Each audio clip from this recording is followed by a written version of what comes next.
Dyma Naomi, gwraig Iddewig o Bethlehem, Jwdea. Aeth Naomi gyda'i gŵr a'i 2 fab i fyw mewn gwlad o'r enw Moab, oherwydd fod dim digon o fwyd yn Jwda i fwydo pawb.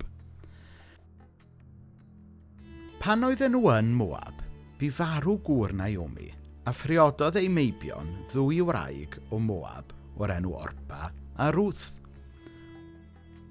Ond yna bu farw meibion Naomi hefyd, gan adael Naomi, Orpa a Ruth ar ben ei hunain.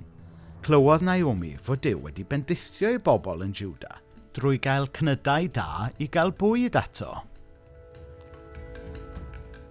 Gyda'i merched yng nghyfraith, cychwynodd Naomi y daith hir adref i Jwda.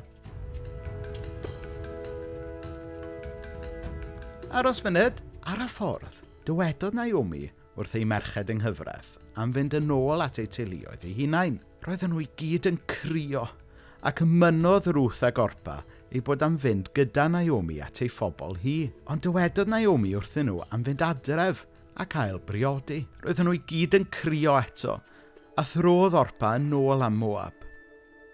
Ond glynodd Ruth wrth Naomi.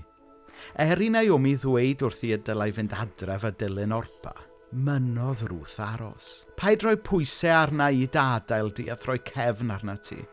Dwi am fynd ble bynnag fyddi di'n mynd, a dwi'n mynd i aros ble bynnag fyddi di'n aros. Bydd dy bobl di yn bobl i mi, a dy dduw di yn dduw i mi. Pan welodd Naomi fod Ruth yn benderfynol o ddod gyda hi, dywedodd hi ddim mwy. Felly aeth Ruth a Naomi ymlaen i Jwda. Pan welodd y bobl ym Bethlehem Naomi, roedden nhw'n llawn cyffro. Ond dywedodd Naomi, galwch fi'n Mara, oherwydd mae'r holl elliog wedi gwneud fy mywyd yn chwerw iawn.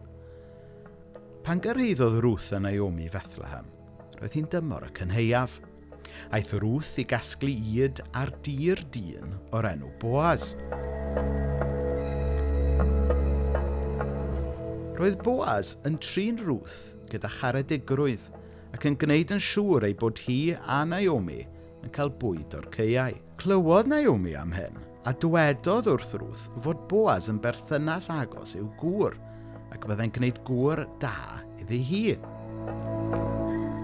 Aeth Ruth at Boaz a dweud wrtho mai ef oedd gwaredwr ei theulu. Okay.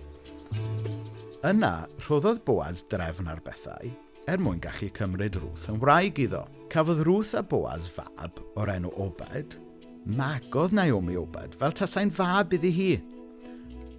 Aeth Obed ymlaen i gael mab ei hun o'r enw Jesse, ac roedd ganddo fab o'r enw Dafydd, a fyddai'n dod yn frenin pwysig ar ôl trechu'r cawr Goliath.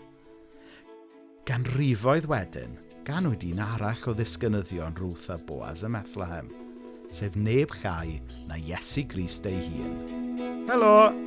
Gwaredwr y byd.